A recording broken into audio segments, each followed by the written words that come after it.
Hey guys, welcome to the Daily Word Bible Study, a plain and simple, book by book, chapter by chapter, verse by verse study of the entire Bible. Currently, we are in Ezra, chapter 4, and the people have returned. Now, only a fraction of the Israelites have returned. Now, keep this in mind. Out of the millions that were dispersed over, you can really say, 100-year period of time. First, the northern tribes, Israel, whose capital was Samaria, fell to the Assyrians. Now we're going to see them in a moment. See that those people again in a moment. And then after that, Nebuchadnezzar conquered Judea, Jerusalem, destroyed the temple. 70 years, the entire land of Israel laid waste. It is amazing too how fast a land would deteriorate when there's no attention given to it. And so, one of the other things that had happened, but there were people who were deported to the land by the Assyrians, and they had been living in this land for a number of years, and they're going to raise opposition to the Jews coming back to the land and also restoring the temple, restoring worship. Okay. So let's bring it up. Is that Ezra chapter 4 says, when the enemies of Judah and Benjamin heard that the returned exiles were building the temple for Yahweh, the God of Israel, they approached Zerubbabel and the leaders of the family and said to them, let us build with you, for we also worship your God, and have been sacrificing to him since the time of King Esarhaddon of Assyria brought us here. Now notice that term, the king of Assyria brought them there, and that's exactly what had happened. You have to go back in our studies in 2 Kings and 2 Chronicles. When Israel fell, then the king of Assyria deported some of the people. So they had been living there now for decades. And so now they're pretending to be followers of Yahweh, and in reality they're not. And here's a good way you can tell. First of all, the Levitical law only says that the priest had to handle the building of the temple, the sacrifices. I mean the ordinances, the worship. Only the people of Israel were the ones who were to build and take part of that. I'm talking the Levites. If they were true followers of Yahweh, then they would have said, you're right, praise the Lord, okay. But we're going to see once they're rejected, they're going to turn to other tactics. So their first approach was, hey, we're with you, which was the rules. And the leaders, Zerubbabel, and we're going to see more of his name between Ezra and Nehemiah, but he's the leader, sort of not the king. They don't call him a king, but he's the leader in Jerusalem. And you could say for the entire exile return. Verse 3, but Zerubbabel, Jeshua, and other leaders of Israel's family answered them, you may have no part with us in the building a house for our God, since we alone must build it for Yahweh, the King of Israel, as King Cyrus, the King of Persia, has commanded us. Now they threw in, remember, King Cyrus issued a decree, which they very much needed. The fact that he allowed them to come back into the land, of course, this was the hand of God.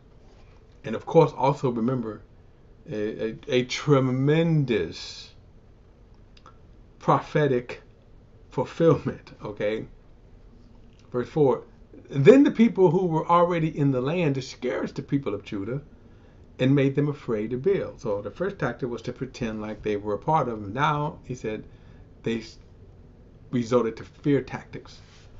They also bribed officials to act against them to frustrate their plans throughout the reign of King Cyrus of Persia until the reign of King Darius of Persia. At the beginning of the reign of Ahasuerus, the people who were already in the land wrote an accusation against the residents of Judah and Jerusalem during the time of King Artaxerxes, Artaxerxes of Persia. Basilam, Mithridates, Tabeel, and the rest of his colleagues wrote to King Artaxerxes. The letter was written in Arabic and translated. So again, forgive me for the butchering of these names. All right. Verse 8, Rahim, chief deputy of Shishai, the scribe wrote the letter to King Artaxerxes, okay, concerning Jerusalem as follows. From Rahim, chief deputy Shimshai, the scribes and the rest of their colleagues, the judges, the magistrates from Tripolis, Persia, Erect, Babylon, Shushan, that is the people of Elam, and the rest of the peoples who the great and illustrious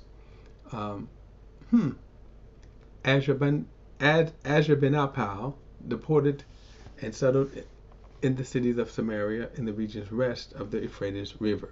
Okay, so this is kind of more of a historic nature too, showing how the regions of the northern kingdoms again got populated by non-Jews, and this is going to be important later on in terms of the beginning of what the New Testament, once we get there, what would be called the Samaritans. Verse 11. This is the text of the letters they sent to him, to King Artaxerxes, I don't know why I can't get that. From your servants, the men of the regions west of the Euphrates River, let it be known to the king that the Jews who came from you have returned to us at Jerusalem. They are rebuilding that rebellious, evil city, finishing its walls, and repairing its foundation. Now let it be known to the king that if the city is rebuilt and its walls are finished, they will not pay tribute, duty, or land tax, and the royal revenue will suffer, since we have taken an oath of loyalty to the king, and it is not right for us to witness its dishonor. We have sent to inform the king that a search should be made in your father's record books. In these record books you will discover and verify that the city is a rebellious city, harmful to the kings and providence. There have been revolts in it since the ancient time. That is why this city was destroyed. We advise the king that if the city is rebuilt and its walls were finished, you will not have any possessions west of the Euphrates. Now, kind of interesting here that you're going to see not everybody. Now, if you remember, Cyrus writes that he is a follower of God. And thus when he issued the decree, it was in recognition to Yahweh, the God of gods. But as we see that not everyone in the kingdom thinks this way. So even those among his own, they don't think this way. So verse 17, then the king sent a reply to his chief deputy, Rahim, Shimshai, the scribe, and the rest of the colleagues living in Samaria and elsewhere in the regions west of the Euphrates River. Greetings. This letter you have sent us has been translated and read in my presence, and I issue a decree, and a search was conducted. It was discovered that this city had had uprising against kings since ancient time. Kind of interesting now, if you will note that Jerusalem,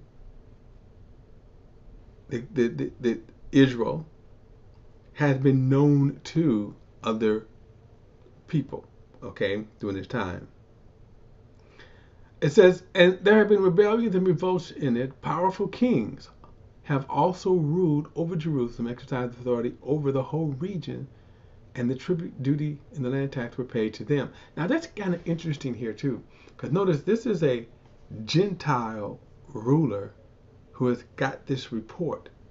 So when he says powerful kings, no doubt he's talking about David, Solomon, Uriah, Hezekiah. We can go on and on and on.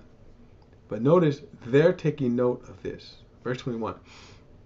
Therefore issue an order for these men to stop, so that this city will not be rebuilt until a further decree has been pronounced by me.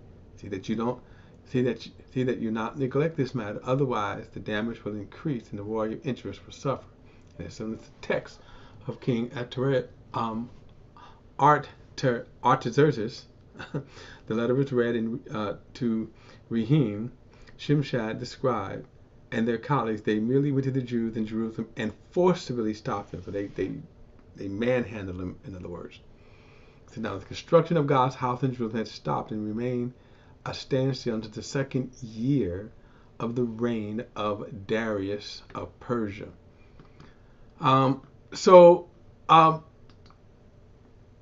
You see this opposition. By the way, this is a spiritual nature.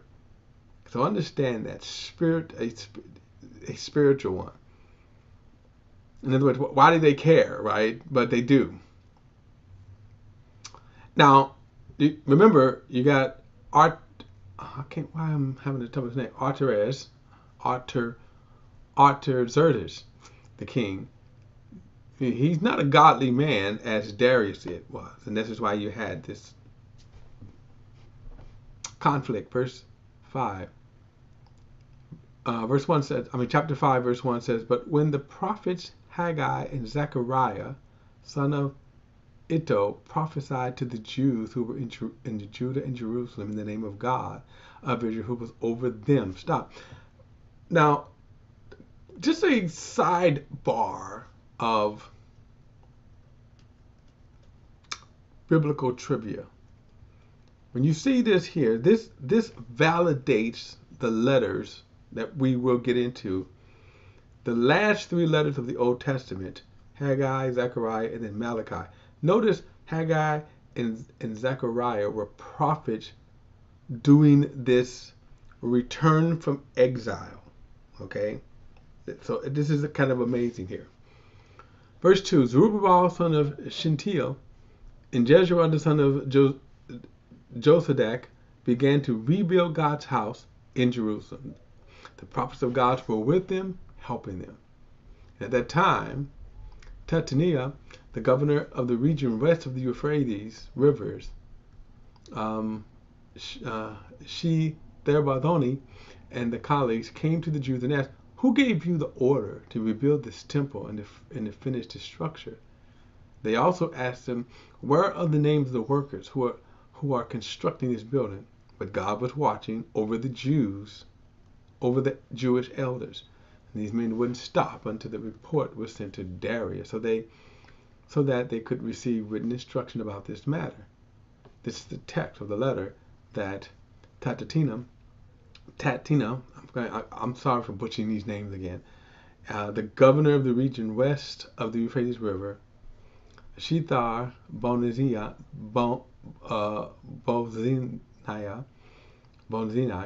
and their colleagues, the official in the regions, sent to King Darius. They sent a report written as follows. To King Darius, now he succeeded Cyrus, this king here. All greetings, let it be known to the king that we went to the house of the great God in the province of Judah. It is being built with cut stones, and it's being set in the wall. The work is being done diligently and succeeding through the people's efforts. So we questioned the elders and asked, who gave you this order to rebuild this temple and to finish the structure? We also asked them for their names so that we could write down their names of their leaders to inform you. This is the reply they gave us. This is the letter that they're writing again. We are the servants of the God of heaven and God of heaven and earth, and are rebuilding the temple that was built many years ago, which a great king of Israel built and finished, obviously referring to Solomon. But since our fathers angered the God of heaven, he handed them over to King Nebuchadnezzar of Babylon, the Chaldeans, who destroyed this temple and deported the people to Babylon. However, in the first year of Cyrus, king of Babylon, he issued a decree to rebuild the house of God. Now, just a quick note, Cyrus was of the Medes and the Persians, but he ruled over the region of Babylon. He issued, verse 14, he also took from the temple of Babylon the gold and the silver, articles of God's house that Nebuchadnezzar had taken from the temple in Jerusalem. And he carried them to the temple in Babylon. He released them from the temple in Babylon to a man named Sheshbazzar, the governor, by the appointment of King Cyrus. Cyrus told them, take these articles, put them in the temple in Jerusalem, and let the house of God be rebuilt on its original site. Then the same Sheshbazzar came and laid the foundation of God's house in Jerusalem. It has been under construction from the time unto now, yet it has not been completed.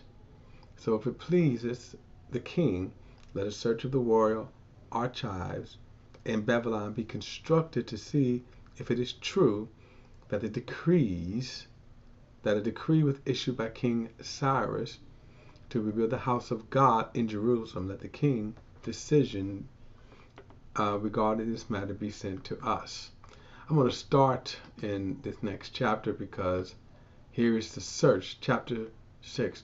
King Darius gave the order, and they searched the library of Babylon in the archives, but it was in the fortress of Ecbatana in the province of the Media,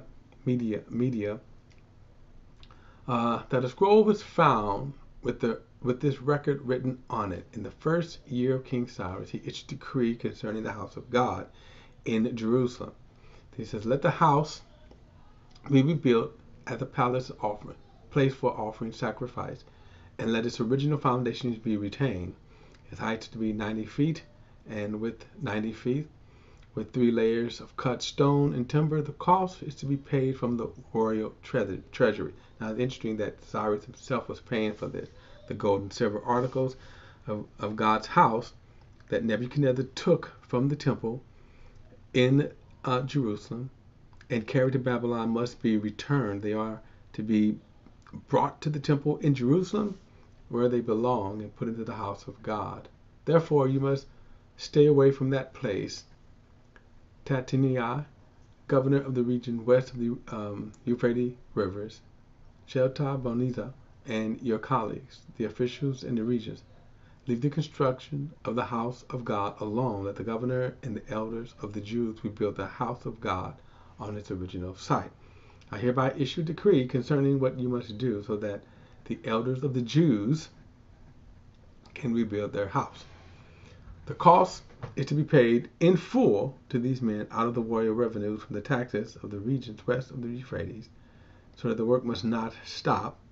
Whatever is needed, young bulls, rams, and lambs from burnt offerings to the God of heaven, or wheat, salt, wine, and oil as requested by the priests in Jerusalem, that it be given to them every day without fail, so that they can offer sacrifice of pleasing aroma to the God of heaven and pray for the life of the kings and their son. I also issue a decree concerning any man who interferes with his activities.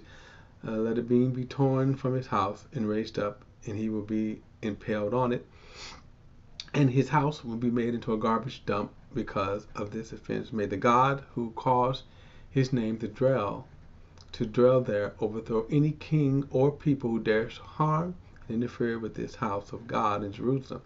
I, Darius, have issued this decree. Let it be carried out diligently. Then Tattenai, governor of the region west of the Euphrates, rest of the Euphrates rivers, Shethar-Bozenah, and their colleagues diligently carried out what the king Darius has decreed. So the Jewish elders continue successfully with the building under the prophecy prophesying of Haggai the prophet and Zechariah son of Iddo. They finished the building according to the command of the God of Israel and the decrees of Cyrus, Darius, King Artaxerxes of Persia. This house was completed on the 3rd month of Adar in the 6th year of the reign of King Darius. So, kind of interesting here that you got the big kings overthrowing kind of the lower level kings here. In other words, the men appealed to the lower level king, Artaxerxes, who did not do his homework fully. Okay? But they found the letter issued, the decree that was issued by Darius. Verse 16. The Israelites, including the priests, the Levites, and the rest of the exiles, celebrated the dedication of the house of God with joy. For the dedication of God's house, they offered 100 bulls, 200 rams, 400 lambs, as well as 12 male goats, as a sin offering for all Israel, one for each Israelite tribe. They also appointed the priests by their divisions, the Levites, the groups, the servants of God in Jerusalem, according to what was written in the book of Moses. Now, if you remember too, we had that long list that we glossed over in chapters 1 to 3, and many of that was to preach for this reason. The exile observed the Passover on the 14th day of the first month. All of the priests and Levites were ceremonially clean because they had purified themselves. They killed the Passover lamb for themselves, their priestly brothers, and all of the exiles, the Israelites who had returned from the exile ate it together with all who had separated themselves from the uncleanness of the Gentiles of the land in order to worship Yahweh, the God of Israel. They observed the festival of unleavened bread for 7 days with joy because the Lord had made them joyfully, had changed the Assyrian king's attitudes toward them, so that they supported them in the work on the house of the God of Israel. All right, so again, kind of a remarkable story, because remember, they had no love for the Jews, but yet God put it in the heart of Cyrus and Darius, two of the top kings of the Medes and the Persians. And so they did finish their building.